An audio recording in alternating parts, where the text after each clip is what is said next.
It's right at 3 o'clock. We are in the school administration building, and Mrs. Odom will call the roll. Okay, Mrs. Ziem, Yes. Dr. Moritaki, Here. Ms. Oden here, alternate Ms. Sohensi. Here. And also present is Ms. O'Gara, Ms. Van Twyver, Mr. Farrington, and Dr. Mosley. Welcome to everybody. Our first order of the day, we are going to interview Mr. Mahoney. Yes. And so I'll let Dr. Mosley go and retrieve our candidate, or... Do we have a resume for him? It was in the first. Wasn't it like Probably that? did. Revised. Yeah.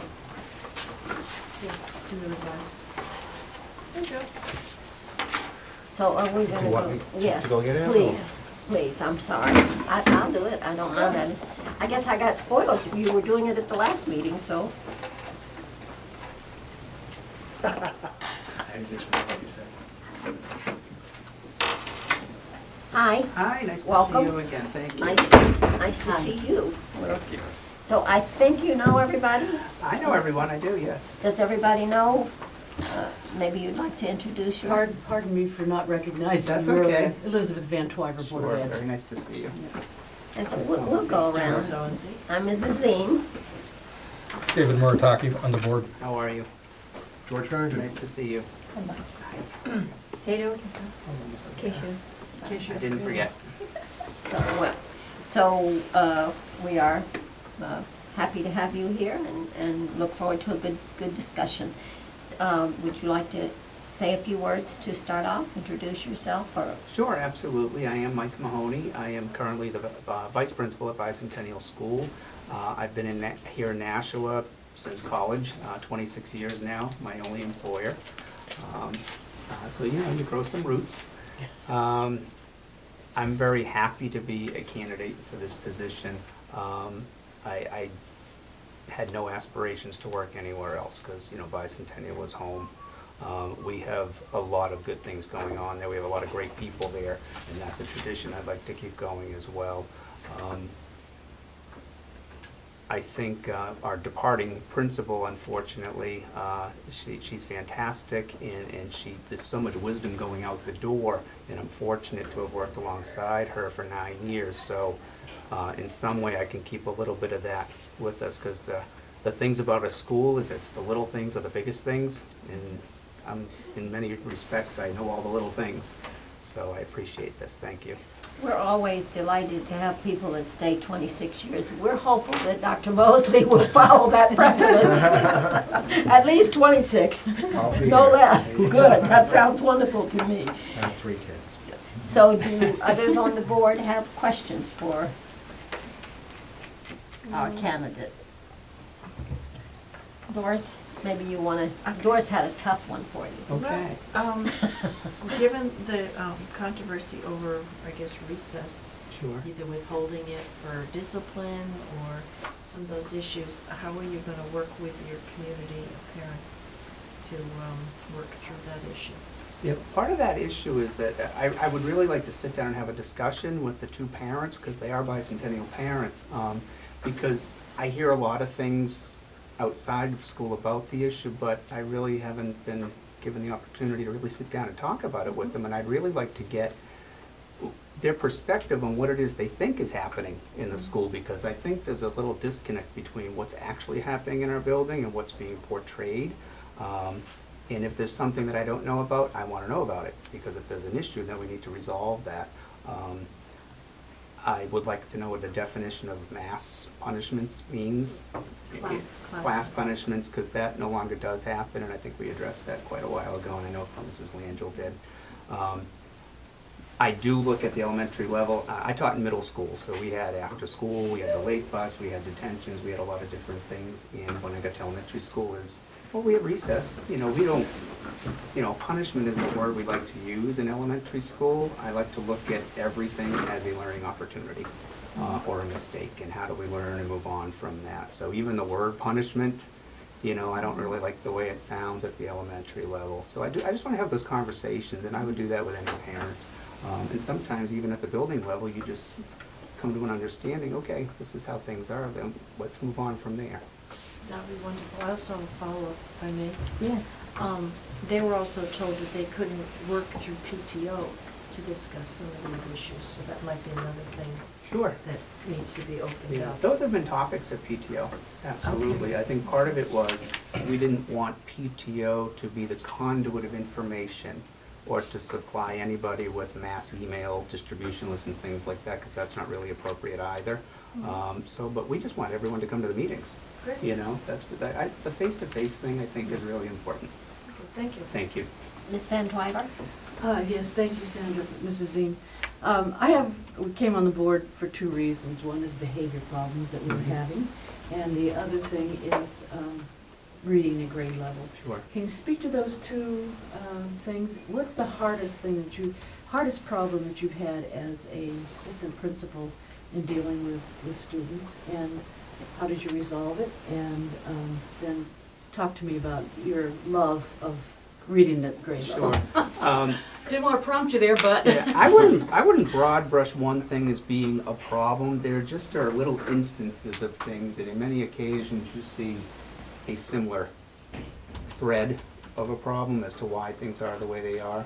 I think environmentally, in many cases, we have some kiddos that they're not on a level playing field with each other, and they come to us very fragile, and for many reasons, socially, emotionally, and whatnot, and we do somewhat need support in that area. Like I said, at the elementary level, there aren't behaviors, so to speak, as far as, you know, kids are in a suspension room. That just doesn't exist, but we just have some kids that need help. I think that's the best way to put it. We do have a social worker that comes over from Fairgrounds Middle School now 1 day a week, and she's actually been very, very helpful even in the 1 day, because we've connected some children up with her.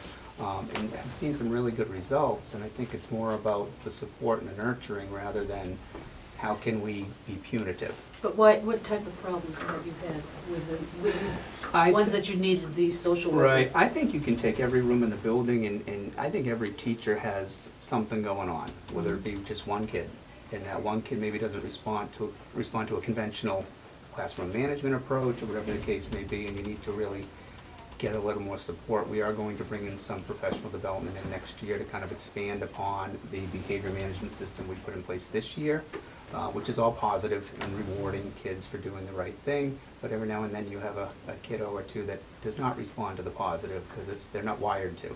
But are they belligerent? Are they combative? Do they fight?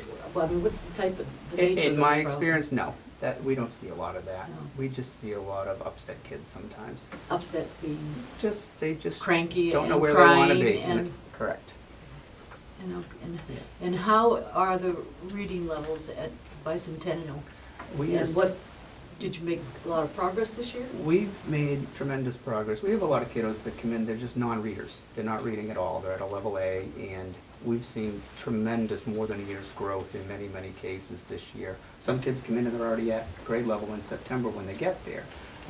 That challenge in that is you want to keep the ball rolling. You don't want them to go up one level by June when they're already on grade level when they come in. I think that's a challenge we have in every subject area. Is it's one thing to say they're at where we want them to be, but let's not stop there. How do we support them? In our reading program now, we do see some carryover and some overlap, so that for first graders leveling out on first grade material, they're going to go down, the teacher's going to go down to the second grade and say, give me some of those materials. So we do have that built in at every level, that we can share materials to kind of enrich as well.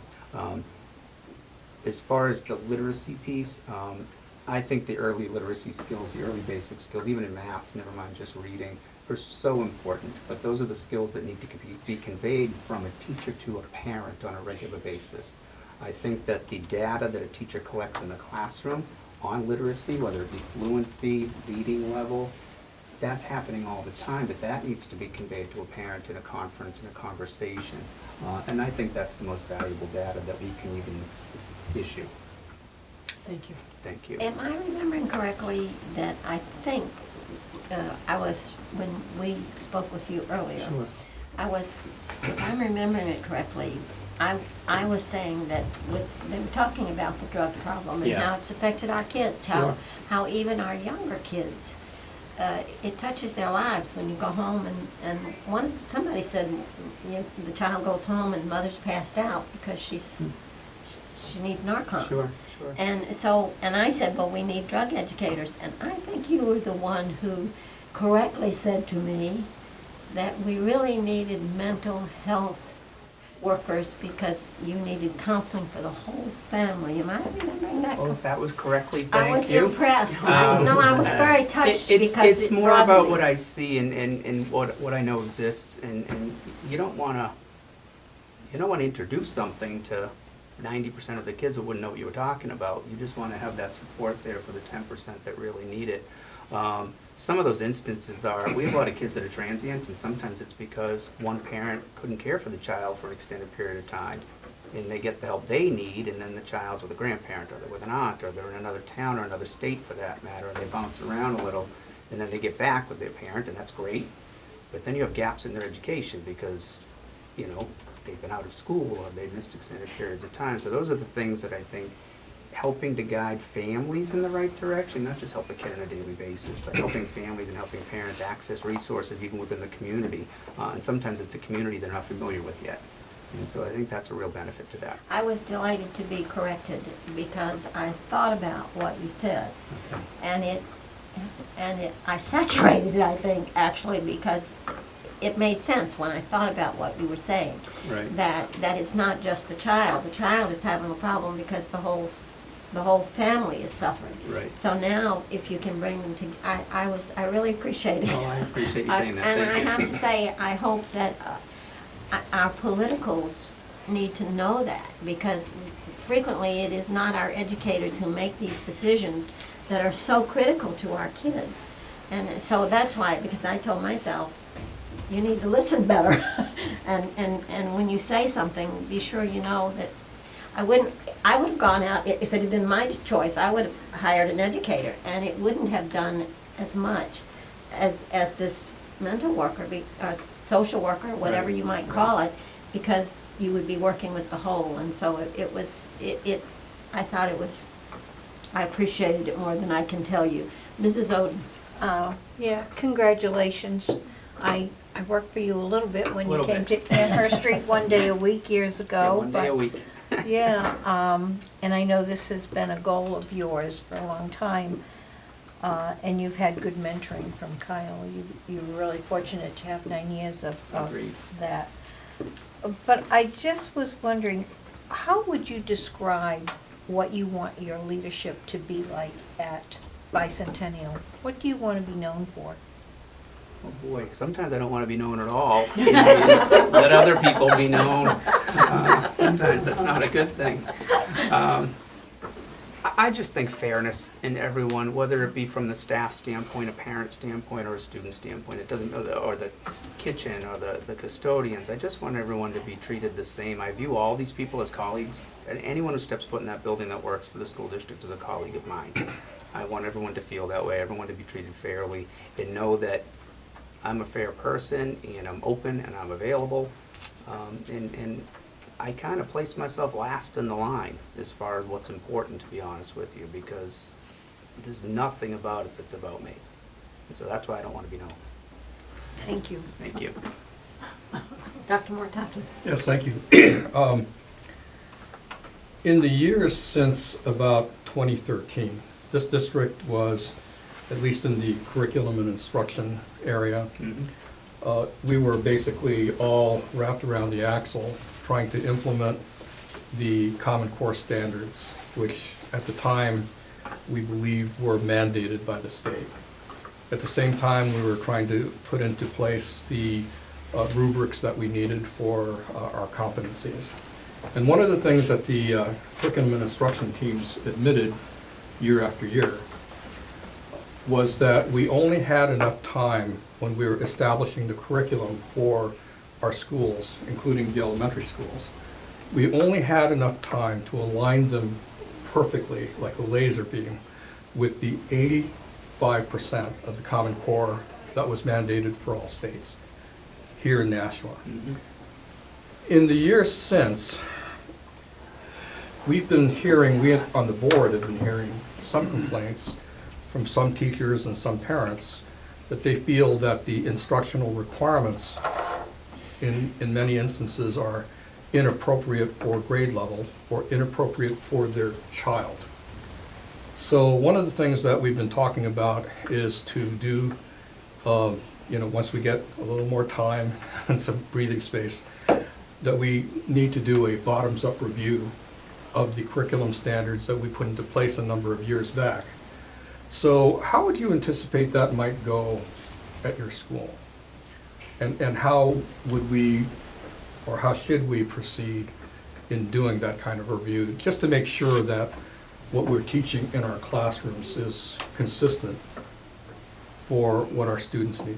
Right. I think you have to get, I think a lot of the veteran teachers who have kind of been around a long time, there's always been standards. We've called it different things over the years. And I think if you talk to teachers and say, are these developmentally appropriate? Is this, in many cases they're going to say, yeah, we've always done this. We haven't called it this, but this is what we've always done. It's good to have standards. I don't like the word standard personally, because if someone's not there, then they're substandard, and I don't want to define anybody that way. I think we had the curriculum teams that were in place in 2012-13 that were basically teachers working on curriculum units, trying to put things in place, and they weren't necessarily curriculum people. So I think you have that piece too. I think that teachers just want something that's going to last without going 18 months, 24 months and saying, oh, by the way, we're changing it again. I think that's something that teachers are frustrated with the most, regardless of what it is and regardless of whether they agree with Common Core or whether there's too many or not. I think they want a chance to see it work and to be familiar with it. Part of the challenge with that in 2013, you had teachers that have been there 28, 30 years who felt like a brand new teacher again, and not in a good way necessarily, because the confidence that you get as a teacher knowing exactly what you're going to do in a given day, given week, and given year, sometimes that flies out the window when that happens and everyone was on square one again. I think they just want a chance for things to happen, and that's just based on the feedback I get from teachers all the time. I know that they're excited about the math program this year. They feel very good about having a math program, whereas the year before, I think different factions were doing their own thing. They were accessing Engage New York, which is what Eureka basically came from. So they had a good mindset. They had formative assessments in place that they developed on their own. They did match up fairly well with Eureka as far as they had to redo the order in which they were doing things to match things up. But they like the idea of having something that's going to be in place for a little bit. As far as language arts is concerned, I think that needs a little bit of work. The Lucy Calkins reading and writing is coming into place. It's not fully implemented, and that's coming too. But again, they're going to want a chance for those things to actually function and to feel like they are masters of their trade in those areas. And that's just based on the feedback. So let me make a specific example. Sure. This is often referred to as a lightning rod. In kindergarten, the traditional math standard in Common Core has algebraic operations, and there are at least 3 algebraic operation requirements in kindergarten Common Core. All across the nation, not just here in Nashua, the requirement to teach kindergartners algebra has come under a considerable amount of fire. A number of teachers and parents basically claim that this is not necessarily developmentally appropriate, nor should it be taught to all kindergarten students, but it could be deferred to a later grade. And there are math experts who are skilled in algebra who agree that you can probably afford to wait until a later grade, like 3rd grade, before you start introducing those kindergarten requirements. I just choose that one example because it's a very, very popular one to be brought up in discussion. So the argument further goes that if you're teaching 90 requirements in kindergarten, that you don't leave much time, even in full-day kindergarten, for play.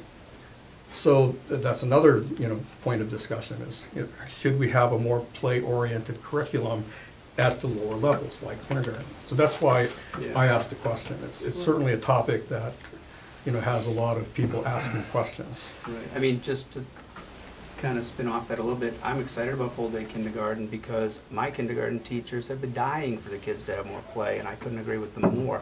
this will afford them that opportunity. They'll have a full day of school to do that, because that has been the key ingredient missing in our kindergartens with the half day, is social play, conflict resolution. Students they don't even encounter a situation that needs to be resolved because everything is so structured for them. So how can they ever learn those skills? So that's going to be a huge benefit to our kids, and there's a trickle down to that. They go to first grade, they still don't have those skills, and now they're expected to do these unstructured things like gym, like walk in the hallway, like handle lunch and recess and whatnot, and they're not ready for it there yet either because they've never done it. So I do think there's a huge benefit socially for the kids and emotionally for the kids in kindergarten from that respect. Our half-day kindergarten teachers have been teaching the same curriculum as the full-day schools, but they feel bad. They feel bad that they've been jamming things down these kids' throats, and they worry that school has not been fun for some of them. And I think we need to have a little bit of that back. Thank you very much. Thank you. Mr. Farrington? Can I editorialize a little bit on kindergarten? I just spent the afternoon with a kindergarten class at one of our schools, and I saw them doing the Eureka math and different things that they were doing, and I thought that it was wonderful. The teacher loves the Eureka math. And the kids were constantly moving from one thing to another, and working in small groups and self-directed and a lot of things like that. So I think that there's a lot that is being done now, but that was a half-day program. My next visit is going to be to a full-day program and see how they're able to utilize that space in between. Standards-based, oh, congratulations, by the way, Mike. Standards-based report carding, report cards. How's that going? I know that when we first implemented it, there were some issues because it's such a big change for parents. Right. And communicating that. You feel like you've been pretty successful in the implementation there at Bicentennial? I think we have. I think the communication piece is huge. One of the things I like people is that no surprises. No parent should be surprised by what they see on a report card, so that they should already know it's coming. One of the things at the end of the year that's tricky is if a parent doesn't see all M's by the third trimester, that it meets grade level expectations, then what are they left to think? And in many areas, especially in reading, for instance, with the reading level they're at, it's prescribed. If they're not at level H by the end of first grade, for instance, we're not allowed to give an M, even though maybe other areas might tell you that. But then if you don't give them the M, it's a B, and it means that they're beginning to show, or a P rather, that they're progressing towards grade level expectations. We did have parents in at an evening event, a PTO-sponsored event, just to basically go over the standards-based report cards when they first came on board, just to explain all that. But new parents come in. I think it's time to maybe do that again, because if families move on out and they come on in and they haven't seen this before. But the language of the report card, I think that should be refreshed. One of the things I personally would like to see, and I know other districts do it, is the second night of parent conferences midway through the year. We see the parents in November. We don't talk to them again really formally. So it's just something that's in my own mind where if teachers do so many evening events a year, conferences being one of them, maybe another one in March might be appropriate to see how they're doing, so you're not having those aha, oh my God moments in May. So it's just a And thought. where they don't deal with it all the time, a refresher to remind them, particularly as you get as you say, towards the end of the Right. year, and knowing the M's and P's. Exactly, because it's not unusual to see a lot of B's and P's at the beginning of the year. It's only appropriate to see that, and that would make sense. Can I have just one other question? Absolutely. How do you feel you are progressing as far as being prepared for implementation of the full-day kindergarten? You feel like you're in good shape? We're ready. Everything's done. The schedules are done. I mean, we're ready to Okay. go. I don't even think we have to hire anybody. I think all the positions are ready to go too, as far as our school. in But some particular. professional development for the, Yeah, have to we, be able to work with the we are full-day. encouraging folks to go to the professional development. It's already been offered Right. to join up with the full-day kindergartens that already exist. We've actually had some full-day kindergarten teachers reach out to some of our other schools to invite teachers over to shadow them to see what a full-day good. looks like. So we have that going too, and absolutely we want people to take advantage of that. I think we have, the teachers that we do have they've been there a long time teaching kindergarten, but yeah, to see the whole day Right. is a whole different dynamic. I do think all of our kindergarten teachers currently have taught other grade levels. So they haven't always been kindergarten teachers, and they have been full-day teachers before. So I think that's an advantage too for all 4 of them. Have your enrollment numbers changed significantly from previous years as for the half-day versus full-day? You're gonna have more kids? They're up compared to last year right now, absolutely. And I think honestly, people are still waiting if it's happening. You know, they keep calling, is it, and we said, well, the budget hasn't been passed by the alderman yet, so we're not in a position to say anything's doing anything right now. But we're fairly confident it's going to happen. We're preparing for it to happen, but we're not in a position to tell a parent 100%, you know, withdraw your deposit from that full-day kindergarten that you're thinking of going to. One final question, not to Sure. get too much nuts and bolts on Yeah. it, but you're gonna have a pretty significant increase in the traffic in the morning when kids show up, and then again in the afternoon. Have you thought about how you're going to do the scheduling so that you don't get jammed up halfway down the hill there? It's going to be perfect. Yeah, okay. Yeah, would you mind signing this, please? Actually, right now, our carpool line starts at 8:25 and ends at 8:40. Buses come in at 8:45. Okay. So we have to be done and out. Now, you're gonna have more parents next year, because right now it's just the 2 half-day morning programs. Right. We're bumping things back to, I wanna say 8:05, Okay. and we're gonna make the carpool 20 minutes instead of 15, so it's gonna give us 8:05 to 8:25. Then you have another 20-minute window before the buses even show up, you know, if we're not quite there yet. And then we're also gonna move the carpool spot down into the loop a little further so we can fit more cars into the front. It's not gonna be perfect, I'm just kidding. No, I understand. But the time is a huge element, and then people can be patient, and then you don't have the older grade parents showing up before that's finished. But, you know, we gotta see how it works first, we have to try it. And I'm not trying to. But I think meddle we're in good shape with the Yeah. time aspect. It just occurred to me the other day, thinking about that, Right. and that little piece, that's gonna be quite an increase Yeah. in traffic. I originally thought we would use the top lot for 2 classes and the lower for 2 classes, but Mhm. you're still gonna have before school care people dropping their kids up top. And I think with the timepiece, I think we can pull this off. If you give them a larger window, they're not all showing up at the same time. Yeah. And so I'm hopeful. Great, thank you. Thank you. Any other questions? Well, I just want to tell you, I'm delighted that you've been with us as long as you have, that the kids are gonna have that they're gonna have that continuity, that you really already know them, and so they're coming to a familiar smile. They're coming to somebody they already know and love, and that's, to me, that's the most important. I appreciate that. Thank you. Well, we appreciate your contributions. Do I have a motion? A motion to approve Mr. Michael Mahoney as principal of Bicentennial Elementary School for the 2017-18 school year at an annual salary of $94,625. Second? Is there any discussion on that motion? Seeing none, all those in favor? Aye. Aye. It's unanimous. Thank you.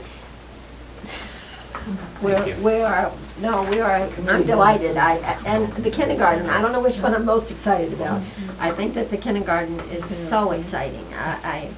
Because my thing on kindergarten is that our poverty isn't limited to any school in our district. We have poverty in every school. And every child they need to come in at the same Yep. place. And so this will bring continuity, I'm hoping. I've said that many times, and mental health issues don't discriminate how many cars you have in your parking lot or your driveway. It happens everywhere.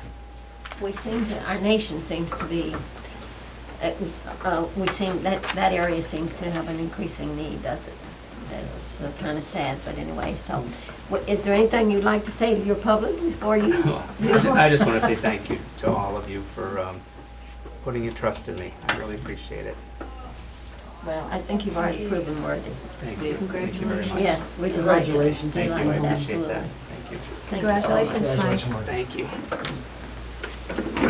And the next thing on our agenda is that we are going to be doing personnel recommendations, and it's my understanding that we are going to go into non-public. So can I get a motion to go into non-public to talk about the personnel recommendations? I'll move to go into non-public under, 91A3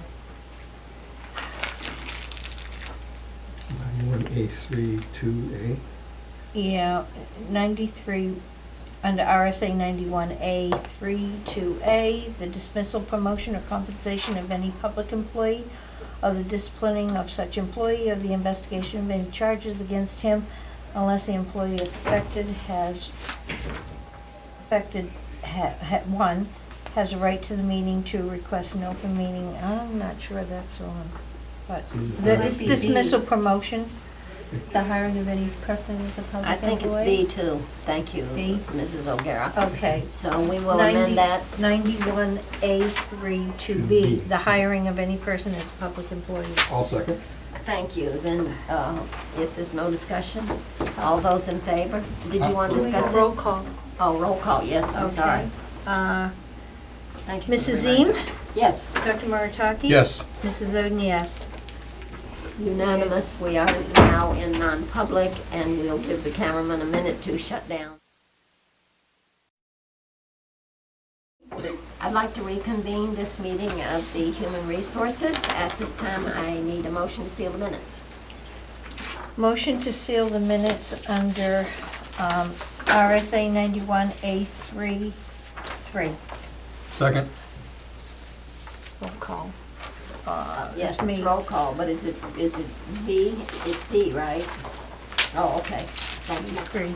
Yes, you're right. Three, Roman 3. Mrs. Ziem? Yes, Dr. Marataki? Yes. Mrs. Oden? Yes. it's unanimous. So now we need the motion. You want to make the motion?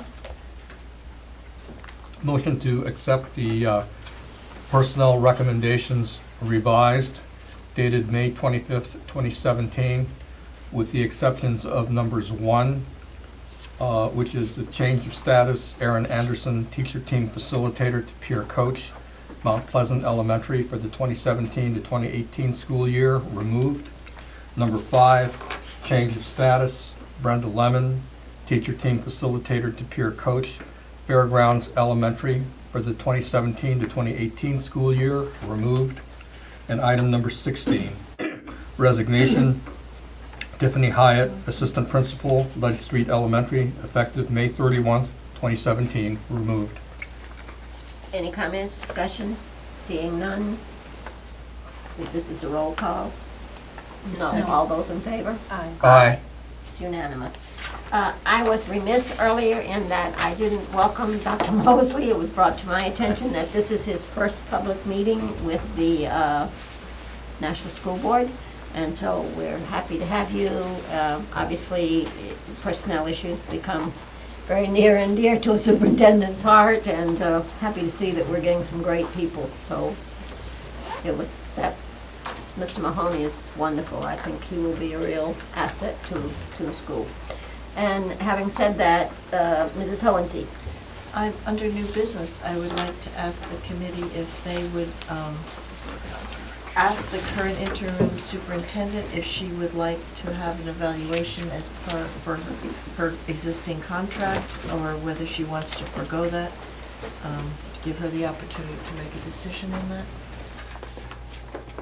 Okay, do you want that from a motion? I You can't make a cannot motion. make a Do motion. we need to make that a motion? No. But Mr. Farrington is the chair. He says we don't need that as a motion, so thank you, Mr. Farrington. That would be wonderful. Is there any other business to come before this committee? Seeing none, do I have a motion? Motion to adjourn? Second. All those in favor? Aye. What's wrong? Do we have somebody? No? No, Okay. she's gonna run for school board, Oh, so she's how learning. wonderful. She's a smart young woman. Thank you so much for coming. We appreciate it. We appreciate your interest. And the meeting is adjourned at 4:35. Thank you all for coming.